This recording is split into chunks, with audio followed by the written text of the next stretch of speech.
Saudara, banjir kembali melanda dua kabupaten di Aceh, yaitu Aceh Timur dan Kayu Luas. Banjir terjadi akibat hujan deras terus mengguyur desa Lempu, Kecamatan Blangkejeran, dan Kecamatan Pantan, Cuaca, Kayu Luas, serta sejumlah kecamatan di Aceh Timur sejak beberapa hari terakhir.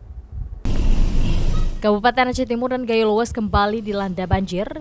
Di Aceh Timur ada 4 kecamatan terkena dampak banjir, yaitu Kecamatan Banda Alam, Perlak Timur dan Barat, dan Kecamatan Idi Tunong.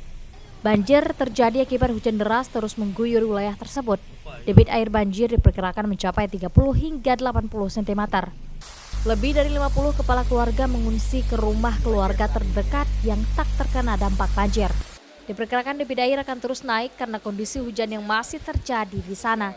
Begitu juga dengan Kabupaten Kayu Luas, ada 2 kecamatan yang digenangi banjir, yaitu Kecamatan Blangkejeran dan Pantan, Cuaca. Berdasarkan data BPBD setempat ada 18 rumah warga yang terendam banjir, sedangkan pengungsi masih dalam pendataan. Akibat hujan deras, pohon tumbang di lintas Blangkejeran Takengon, hingga saat ini jalan tersebut belum bisa dilalui kendaraan. Nova Misdayanti, Kompas TV, Banda Aceh.